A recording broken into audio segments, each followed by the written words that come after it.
یہ جو ہے نا نیچرل فینومینا، اس عمل کو کچھ لوگوں نے کہا یہ تو عذاب عظیم ہے، یہ عذاب آ گیا بھئی، یہ تو عذاب ہے. تو اس کی حقیقت پر نا جب اس کو لوگوں نے ایکسپلور کیا تو کچھ مسلمانوں کے ہی عالم غلطی کھا گئے، نیچرلسٹ لوگ، جس میں آج کل کے مشہور و معروف غامدی صاحب ہیں. یہ ان کا عقیدہ آج کا نہیں ہے، 2 دہائیوں کا ہے کم از کم.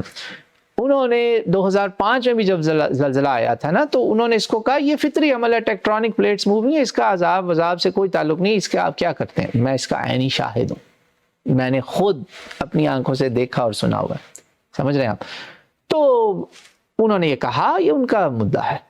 یہ اصل میں غلطی کیوں کھا گئی ہے ہمارے علماء؟ ان کو غلطی لگی. یہ غلطی اس لیے لگی کہ جب انہوں نے دیکھا نا کہ جو قرآن میں جس طرح قوموں کی تباہ ہونے کا ذکر ہے نا، ان پہ بڑے بڑے سیلاب آئے، قوم عاد سمود، قوم نوح عاد سمود، یہ قومیں جو ہیں ان کی کیسے بربادیاں ہوئیں. کئی سیلاب آ رہا ہے جناب، کہیں پر جو ہے نا وہ چیخ آسمان سے ایک برستی ہے، کہیں سے بارشیں آتی ہیں اور اس میں ہوائیں آتی ہیں اڑا کے سب کچھ لے جاتی ہیں. کیا کچھ نہیں ہوتا، کئی اپنے انہدام میں آ جاتے ہیں، جل جاتے ہیں.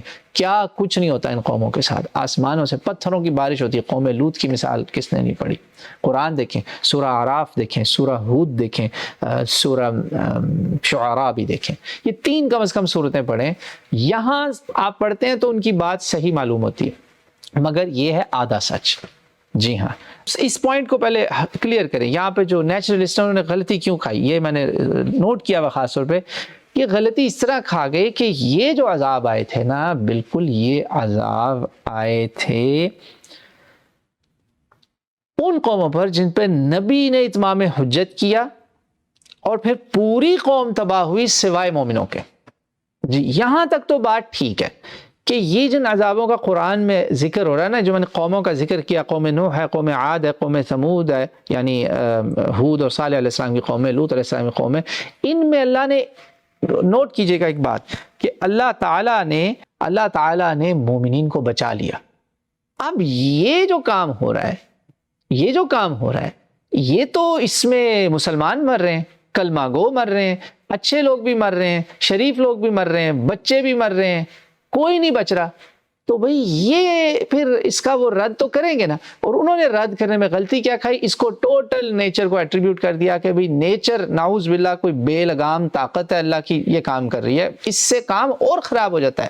جو ملحد ہے وہ کہتا ہے بھئی تم تو کہتے ہو ہر چیز اللہ نے بنائی، بے شک نیچر اپنی مرضی سے چل رہی ہے، بنانے والا تو تمہارے مطابق پھر بھی اللہ ہے، کام پھر بھی نہ بنا. اسی لیے بہت سارے ہمارے استاد محترم ان بزرگوں کے ماننے والوں میں ان کے بچے ایتھیسٹ ہوئے ہوئے.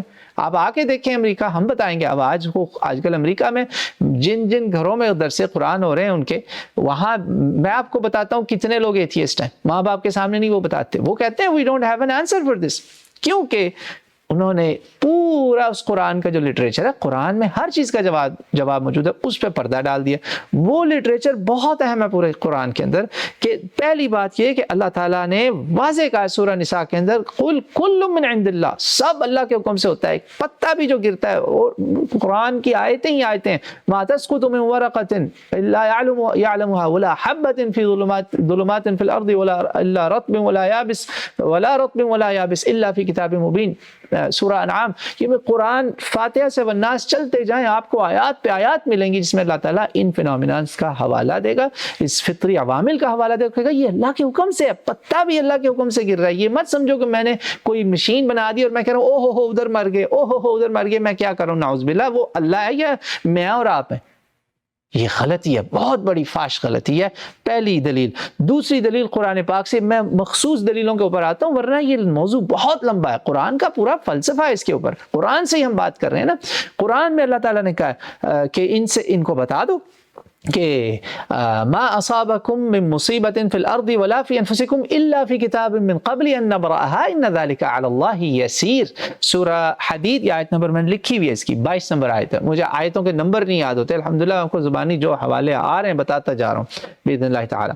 تو 22 نمبر آیت میں کہا یہ زمین و آسمان میں جو مصیبتیں تم پہ برپا ہوتی ہیں، کسی بھی قسم کی مصیبت، اب اس میں نیچر بھی آ گئی، اس میں ایکسیڈنٹس بھی آ گئے، کار ایکسیڈنٹ بھی آ گیا، ٹائر پنکچر ہونا بھی آ گیا، گھر کی چھت ٹوٹنا، ایوری مصیبت از دیئر، اللہ نے کہا یہ میرے پاس لکھا ہوا ہے سب، اور یہ نبر ہے، نبر لکھا ہوا ہے، مکتوب اور نبر کا فرق بھی پڑھیں، اللہ اکبر۔ قرآن میں اللہ آپ کو رتی بھر بھی جس میں ایمان ہوگا نا، یا جس کا ایمان کی طرف مائل بھی ہوگا، وہ مان جائے گا واہ۔ اور اللہ نے کہا اس کو میرے لیے مشکل نہ سمجھنا، یہ نہ سمجھنا کہ وہ یہ کیسے ہو سکتا ہے، سب کچھ ہو سکتا ہے۔ یعنی قرآن نے یہ جو by chance of the matters اور دس اینڈ دیٹ، قرآن نے اس پہ بلڈوزر پھینکا، کوئی چیز بائی چانس نہیں ہوتی، ہر چیز بحکم اللہ ہوتی ہے، باذن اللہ ہوتی ہے، بامر اللہ ہوتی ہے، اس پہ توجہ رکھیے گا، اور اس کے اللہ کے علم میں ہوتی ہے، اللہ کے کنٹرول میں ہوتی ہے، کوئی چیز اس کے کنٹرول سے باہر نہیں ہے۔ ایسا نہیں ہے کہ وہ کوئی چیز بنا کے ریٹائر ہو گیا، نعوذ باللہ۔ اور اس کو اللہ نے اور واضح کیا سورہ تغابن میں آیت نمبر 11 ہے جی، وَمَا أَصَابَكُم مِّن مُّصِيبَةٍ إِلَّا بِإِذْنِ اللَّهِ، جو بھی تمہارے پر کوئی مصیبتیں آتی ہیں یہ اللہ کی اذن پرمیشن سے آتی ہیں۔ وَمَن يُؤْمِن بِاللَّهِ يَهْدِ قَلْبَهُ وَاللَّهُ بِكُلِّ شَيْءٍ عَلِيمٌ، جو اس پہ ایمان رکھے گا نا اس کے دل کو ہدایت نصیب ہوگی، دل میں سکون نصیب ہوگا۔ تو لہٰذا جب آپ ان چیزوں کو سمجھتے ہیں نا کہ ان کے ساتھ اللہ ہے، ٹھیک ہے عذاب عظیم نہ مانے، مگر یہ مانے کہ یہ اللہ کے حکم سے ہے، یہ پوائنٹ نمبر 2 ہو گیا جی کلیئر۔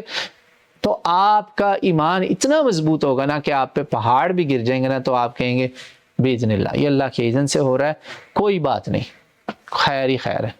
تو پھر کیا ہو گیا، کوئی نقصان ہو جائے، جان چلی جائے، مال چلا جائے، کچھ ہو جائے، آپ کو صبر آ ہی جائے گا باذن اللہ تعالیٰ۔ یہ فائدہ ہے، عذاب عظیم نہ بھی ہو، بالکل یہ بات صحیح ہے کہ ایسا عذاب اب نہیں آپ دیکھ رہے کہ جس میں جو ہے نا صرف برے ہی مرے۔ ہاں اگر دنیا میں ایسا کہیں نظر آتا ہے آپ کو کہ جہاں صرف اور صرف برے مرے اور مومن بچ گئے، وہ ہے وہ بڑا عذاب جو قوم نوح اور قوم عاد اور قوم سمود اور قوم لوط اور دوسری اقوام پہ آیا، جن کا قرآن میں اللہ نے ذکر کیا۔